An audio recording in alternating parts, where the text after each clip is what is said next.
বামফ্রন্ট সরকার সেই সময় তসলিমা নাসরিনকে কোথায় পাঠালেন? রাজস্থানে পাঠালেন। সেই সময় কিন্তু সেন্ট্রালে কংগ্রেস সরকার, রাজস্থানে কার সরকার ছিল?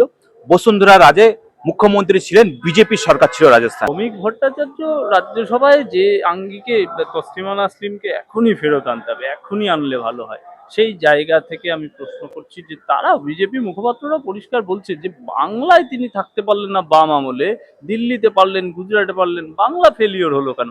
একটু কি বলবো? দেখুন, তসলিমা নাসরিনের যে সেই সময় দ্বিখণ্ডিত বই এবং সেই বইয়ে প্রফেট মোহাম্মদকে নিয়ে যে মন্তব্য, সেটা বহু ধর্মপ্রাণ মুসলিমই পছন্দ করেনি। কিন্তু ভারতবর্ষ হচ্ছে গণতান্ত্রিক দেশ। তসলিমা নাসরিন নিজের রাষ্ট্র থেকে বিতাড়িত, এখানে উনি স্থান পেয়েছেন। এবারে এখানকার সংখ্যালঘু সমাজ সেই সময় ফেটে পড়েছিল, 2007 সালের সম্ভবত ওই আশেপাশের ঘটনা। তো সেই সময় ফেটে পড়েছিল এবং সেই সময় গোটা কলকাতা প্রায় এক প্রকার অবরুদ্ধ হয়ে গেছিল এবং প্রয়াত সাংসদ ওখানে ছিলেন এবং ফুরফুরা শরীফ থেকে ওখানে প্রায় নেতৃত্ব দেওয়া হয়েছিল, যতদূর আমার মনে আসছে সেই সময় স্মৃতিতে। তো সুতরাং এখানে যে রাজনীতিটার অঙ্গ হিসাবে জুড়ে যাচ্ছে যে তসলিমা নাসরিন সেই সময় বাংলায় ছিল বামফ্রন্ট সরকার, কেরলেও বামফ্রন্ট সরকার ছিল, ত্রিপুরাতেও বামফ্রন্ট সরকার ছিল। কিন্তু বামফ্রন্ট সরকার সেই সময় তসলিমা নাসরিনকে কোথায় পাঠালেন? রাজস্থানে পাঠালেন। সেই সময় কিন্তু সেন্ট্রালে কংগ্রেস সরকার, রাজস্থানে কার সরকার ছিল? বসুন্ধরা রাজে মুখ্যমন্ত্রী ছিলেন, বিজেপি সরকার ছিল রাজস্থানে। তো বামফ্রন্ট সরকার কেরলে পাঠালো না, ত্রিপুরায় পাঠালো না। সেই সময় ওদের দুটো এমপি অন্ধ্রপ্রদেশ, অবিভক্ত অন্ধ্রপ্রদেশে বেরোতো, সেখানে পাঠালো না। ওনাকে পাঠিয়ে দিল একেবারে রাজস্থানে। তো এই রাজনীতিটাকে সেই সময় চিন্তা করা দরকার আছে। বর্তমানে ওনারা বলছেন যে এটা সেই সময় পরিস্থিতি সামাল দেওয়ার জন্য হয়েছে। আচ্ছা, পরিস্থিতি তো 2007-এ সামাল দিয়ে দিয়েছিলেন, তারপর আর ওনাকে রিটার্ন নিয়ে এলেন না কেন? কারণ তখন বামফ্রন্টের ক্ষয়ের জায়গাটা শুরু হয়ে গেছে। 2009-এর নির্বাচন থেকে ক্ষয়ের জায়গাটা শুরু হয়ে গেছে, সিঙ্গুর নন্দীগ্রাম আন্দোলন শুরু হয়ে গেছে। এবং সেইটা আর উনি মানে সেই সময় বুদ্ধভট্টাচার্য পেরে উঠলেন না। এবার কথা হচ্ছে বর্তমানে মমতা ব্যানার্জি সরকারের। মমতা ব্যানার্জি সরকার কি বলে? মমতা ব্যানার্জি বলে যে পশ্চিমবাংলার সংখ্যালঘুরা দুধেল গায়ে, যে গরু দুধ দেয় তার লাঠি জাটা খেতে হয়। তো এখন আমি জানি না পশ্চিমবাংলার কোন সংখ্যালঘু ওনাকে লাঠি মেরেছে, কোন সংখ্যালঘু ওনাকে ঝাঁটা মেরেছে, কোন সংখ্যালঘু ব্যক্তি ওনাকে জুতো মেরেছে। যদি জুতো ঝাঁটা বলে কিছু হয়ে থাকে, পশ্চিমবাংলার সংখ্যালঘু সমাজকে মুখ্যমন্ত্রী মমতা ব্যানার্জি মেরেছে।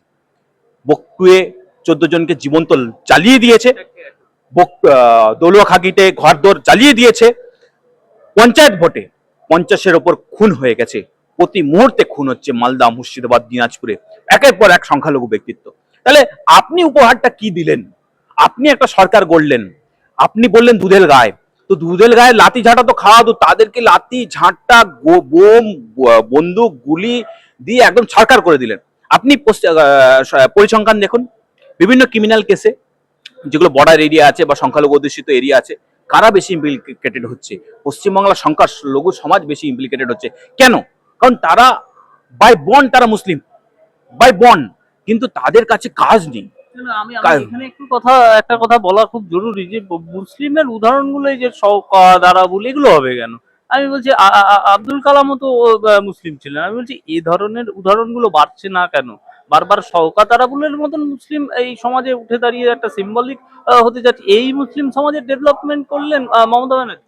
দেখুন, আরাবুল কি করেছিল? বিধানসভা ভাঙচুর করেছিল। যখন 30টা এমএলএ ছিল মমতা ব্যানার্জির বিরোধী দল, 30 থেকে 29 হতেন, আবার 30 হতেন, তখন আরাবুল ইসলাম তখন এমএলএ ছিল, বিধানসভা ভাঙচুর করেছে। শওকত মোল্লা কি করতো? শওকত মোল্লা সিপিএম এর নেতা ছিল, তারপরে সেখানে হার মারছিল সিপিএম এর, এখন বর্তমানে তৃণমূলের সম্পদ হয়ে গেছে। অর্থাৎ পশ্চিমবাংলার মুখ্যমন্ত্রীর কোনো এই ধরনের সংখ্যালঘু লোক দরকার নেই, যারা এডুকেটেড, যারা মানে একটা মার্জিত সমাজ বিলং করে। যদি তাই হতেন, তারা সংখ্যালঘু অনেক রিটায়ার্ড জাস্টিস ছিলেন, তিনি ওনার দলে এমএলএ ছিলেন, নুর আলম চৌধুরী ওনার এমএলএ ছিলেন, আরো অন্যান্য অনেকে ছিলেন। তাদেরকে কোনো সময় মন্ত্রিত্ব, তাদেরকে এগিয়ে আনা, তাদেরকে ভালো জায়গা দেয়, এগুলো উনি কখনো করেননি। সব সময় নিজের থেকে যারা একদম ভাবে মানে মাসেলম্যান, গুন্ডা বদমাস, যারা আতঙ্ক সৃষ্টি করে, তাদেরকে উনি জায়গা দিয়েছেন। অর্থাৎ উনি বুঝতে পেরেছেন যে এদেরকে উদাহরণ হিসাবে যদি সৃষ্টি করা যায়, তাহলে হচ্ছে ভদ্র লোকেরা, ভদ্র সংখ্যালঘু লোকেরা এই তৃণমূল থেকে কেটে পড়বে। সেটাই হয়েছে। আপনি আইনজীবী পড়ে, আপনার নিজস্ব একটা ধর্মও রয়েছে, আপনি হুমায়ুন কবিরের বক্তব্য সমর্থন করেন যে 30% হিন্দুকে কেটে ফেলা, গুড়িয়ে ফেলা, বেঁধে ফেলা, ভাসিয়ে দেওয়া, এই শব্দগুলো আপনি সমর্থন করেন? দেখুন, ওই লোকটার কোন বক্তব্যটাকে সমর্থন করা যায় আর কোনটাকে করা যায় না, এ বহুত চিন্তাজনক বিষয়। এ লোকটা মানে এমএলএ হওয়ার জন্য, শুধু এমএলএ পদটা টিকিয়ে রাখার জন্য যা ইচ্ছা তাই করতে পারে। উনি কংগ্রেস করতেন, কংগ্রেসে হেরে টেরে গেলেন, 6 মাসের জন্য মানে এমএলএ ছাড়া মন্ত্রী হয়ে গেলেন। তারপরে কংগ্রেস থেকে যখন তৃণমূলে গেলেন, তারপরে আবার মাঝখানে বিজেপিতে গেলেন, মুর্শিদাবাদ লোকসভা থেকে দাঁড়ালেন, তারপর বললেন বিজেপি পছন্দ হচ্ছে না, তারপর আবার তৃণমূলে ফিরে এলেন। আবার এই নিয়ে এনার কাজ হচ্ছে ভোটের সময় না একটু গিমিক তৈরি করে দেয়া, বিতর্কিত কথা বলে দেয়া। এই যে 30% 70%, কি 30% 70%-এর কথা বলছেন? আপনি যে বিধানসভা থেকে বিলং করেন, ভরতপুর বিধানসভা, সেখানে কি হিন্দুরা আপনাকে ভোট দেয়নি? সেখানে কি মুসলমানরা আপনাকে, অন্যরা যদি খ্রিস্টান বৌদ্ধ কেউ থেকে থাকে আপনাকে ভোট দেয়নি? শুধু মুসলমানরাই ভোট দিয়েছে? ভারতীয় গণতন্ত্রের মধ্যে আপনি ভোট হচ্ছে, এটা শুধু হিন্দুদের ভোট, শুধু মুসলমানের ভোট বলে কিছু হচ্ছে না। ওনার মন্তব্য ওনার ফিরিয়ে নিয়ে ক্ষমা চাওয়া উচিত ইমিডিয়েটলি। বেশ, আমি একদম শেষ করব যে 2026-এর আগে এই যে তাসলিমা ইস্যু নিয়ে বিজেপি যে একেবারে নেমে পড়লো, এতে কি 26-এর মহড়ায় একটু টান দেওয়া হলো না? আমি বলছি তসলিমা নাসরিনকে যত দ্রুততার সঙ্গে কলকাতায় ফেরানো যায়, এই যে এই তদবিরটা 26-এ নির্বাচনের প্রভাব পড়বে? দেখুন, প্রথমত হচ্ছে শ্রমিক ভট্টাচার্য এমএলএ যখন ছিলেন পশ্চিমবাংলা বিধানসভায়, উপনির্বাচনে বসিরহাট থেকে জিতেছিলেন, তখন কিন্তু পশ্চিমবাংলা বিধানসভায় উনি এই কথা বলেননি। আজ তার আগেও বিভিন্ন রাজ্যসভার এমপি অনেকে ছিলেন, অনেকে ছিলেন, সেখানেও কেউ কোনোদিন বলেনি, লোকসভার এমপিও ছিলেন, বলেনি। হঠাৎ করে উনি বলছেন। অর্থাৎ দেখুন, যদি বিদ্বজনদের ভোট নিতে হয়, যদি উন্মুক্ত চিন্তাধারার লোকজনদের ভোট নিতে হয় এই কথা বলে, তাহলে তো সেটা যুক্তিতে খাটছে না। তারা তো প্রশ্নটা আগেই করবে যে এতদিন পরে কেন, ভোটের আগে কেন। আর যদি বলেন যে একদম পুরো হিন্দু, কট্টর হিন্দুদের ভোট দিতে হয়, তো তাদের কাছে তসলিমা নাসরিন কোনো ব্যাপার না, ওসব আসা যাওয়া কোনো ব্যাপার না, ওটা বরঞ্চ আরো নেগেটিভ সেন্স সৃষ্টি করবে।